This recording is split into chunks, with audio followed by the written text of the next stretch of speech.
What's up, investors? It's the Russian dude. Today we dive deep into the unsettling contrast between the indifference of autocratic leadership and the responsiveness required in democratic systems, focusing on the recent events surrounding the Kursk incursion and Vladimir Putin's reaction. Or I would even better say the complete lack of it. As a result, we are confronted with a distressing humanitarian crisis that highlights the failures of the Russian government's response. Over 120,000 refugees have been forced to flee their homes, many with little to no support from the authorities. As Russia faces significant internal and external challenges, Putin's approach to governance reveals much about the inherent flaws in the system, where the leader remains detached from the reality faced by the nation. The incursion of Kursk region by Ukrainian forces could have been a critical moment for Russia, requiring immediate and decisive action from its leadership. Instead, Vladimir Putin's response was a striking display of indifference, a hallmark of his autocratic style. Returning from a trip to Baku, Azerbaijan, where he met with President Aliyev, Putin did not rush to address the invasion or the elevated chaos. Instead, he diverted his attention to other matters, such as a visit to Beslan, where he paid tribute to the victims of 2004 school siege, a gesture that might have been appropriate if not for the fact that the 20th anniversary was still days away. Then Putin visited Grozny, Chechnya, to meet with Kadyrov, whose forces have gained a reputation for looting, incompetence, and obviously making TikTok videos. This sends a clear message. The Kursk situation, like many other crises, is not a priority for Putin. This indifference is not only a reflection of Putin's personal leadership style, but also a symptom of the broader autocratic governance model, where leaders believe their strength lies in their ability to remain detached from the nation's problems. Speaking once again about the Ukrainian incursion into Kursk region, which happened on August 6th, it marked the beginning of a catastrophic sequence of events for the local population. Ukrainian forces swiftly took control of over 80 towns and villages, encompassing approximately more than 1,000 square kilometers of Russian territory. The official evacuation from the most affected areas, such as Glushkovo County, did not commence until more than a week later, on August 14th. By then, the situation had already escalated beyond control, leaving many residents to evacuate on their own, with minimal guidance or even support. For those in the affected areas, the term voluntarily evacuation became synonymous with abandonment.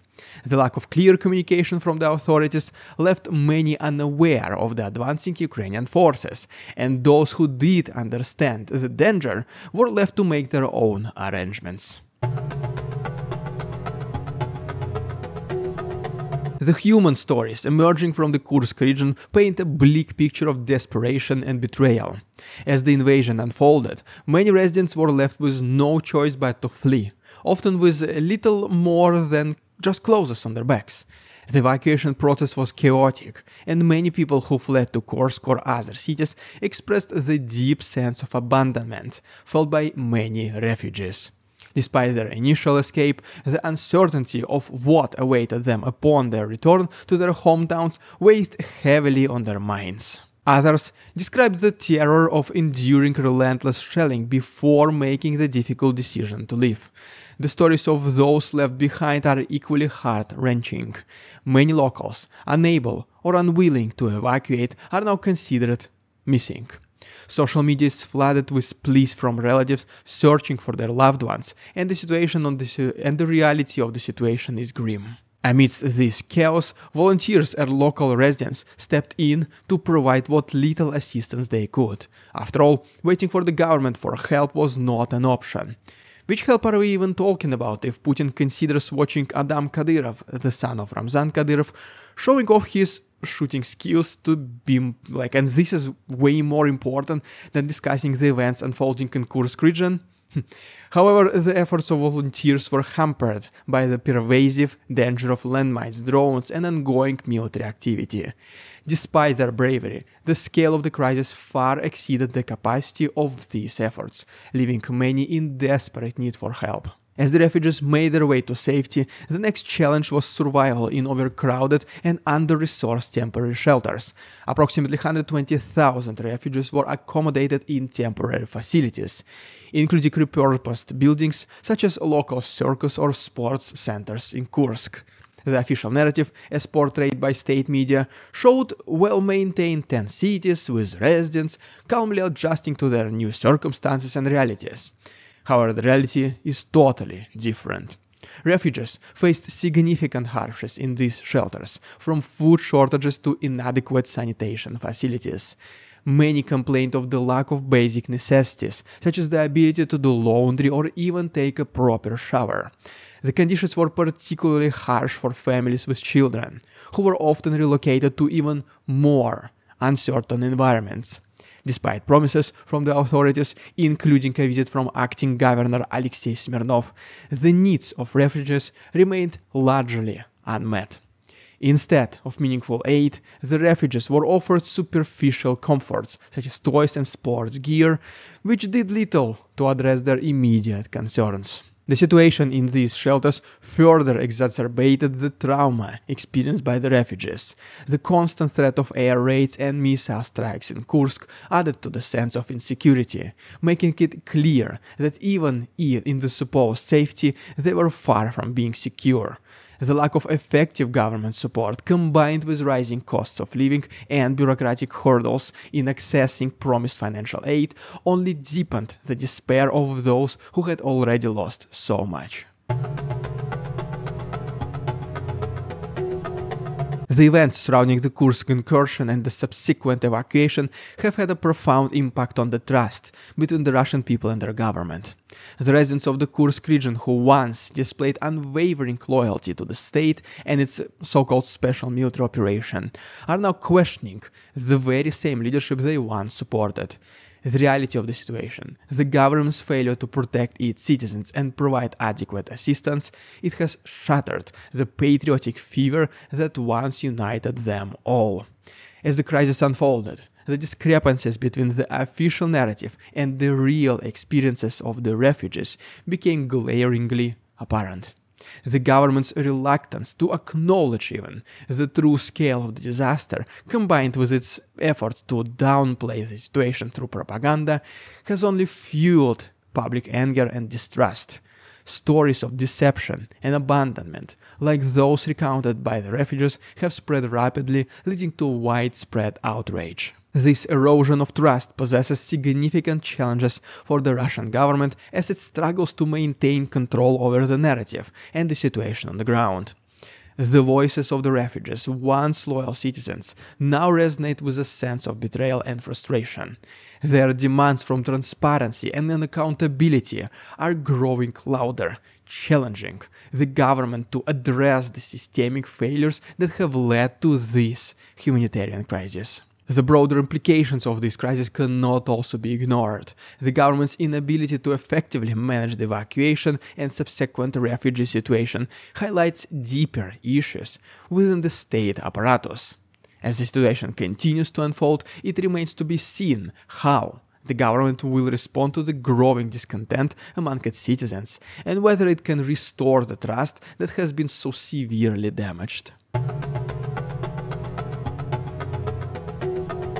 But in order to have at least the slightest understanding of why this has become the path Putin has chosen to ignore his people, it is important to discuss basic things of how autocracies work and, most importantly, think. In autocracies, the decision-making process is often disconnected from the actual challenges the country faces. Unlike democratic leaders who must respond to crises such as natural disasters, economic downturns, or foreign invasions, autocrats like Putin operate under the belief that their indifference is a sign of strength. This mindset allows them to maintain a facade of control, even as their countries spiral into chaos. If a Western politician, for example, ignores a matter of a national concern, his or her political career will be put in jeopardy, or it can even be ended completely. For them, not to respond to such events is a sign of weakness and indifference. Politicians are elected by the people, so they must stand with the people during hard times. It makes sense, right? not continuing their less than important trips around neighboring countries, what Putin did. For autocracies, on the other hand, and Putin specifically, the situation is completely opposite. If Putin does respond to a national emergency, especially the one that he started, this is a sign that he did something wrong. This is basically Putin acknowledging his own mistakes. Because Putin, at least in his own mind, is never wrong. All the decisions he makes are the right ones, and it is the responsibility of his subordinates to bring these decisions to life. And if something goes wrong, as it usually does in these kind of governments, the responsibility is immediately shifted to these people, because they are the ones who could not properly execute the vision of their supreme leader. Western politicians, accustomed to democratic norms, often misunderstand this mindset. They project their own values and expectations onto autocrats, assuming that leaders like Putin will respond to provocations or crises in the same way a democratic leader would. However, as you can see, this assumption is fundamentally flawed. The consequences of this detached leadership style are becoming increasingly evident in Russia. Despite a series of significant incidents, including the sinking of the Black Sea Fleet's flagship Moskva and several attacks against the Crimean Bridge, Putin has remained largely unresponsive. This pattern of behavior suggests that the Russian leadership is not only disconnected from the challenges it faces, but also increasingly incapable of addressing them effectively. The Kursk incursion is just the latest in a series of events that have exposed the weaknesses of Putin's leadership. The inability to respond to crises effectively is leading to a slow but inevitable collapse of the system. The Russian people are beginning to realize that their government is not equipped to handle the challenges of the modern world. This realization is starting to take a toll on the country's stability, as the consequences of decades of detached leadership become once again more apparent. The question now is whether the system can be reformed before it collapses entirely. Changing the course of Russian governance will require more than just a change in its leadership. It will require a fundamental shift in the way the government operates. The current system is designed to maintain the status quo, regardless of the external circumstances, and this approach is ultimately its greatest weakness. Guys, if you enjoyed today's episode, please like this video and subscribe to my channel for more episodes like this. If you wish to support my work, there are links down below, PayPal donations, Patreon subscriptions with additional perks. You can also buy the Russian Dude merch. All the links are down below. Thanks so much for watching. See you tomorrow. Facade they try to sell, their twisted words and feeble claims on us all they cannot quell. We see through their lies, their feeble attempts to sway. We do not believe in ridiculous Russian propaganda.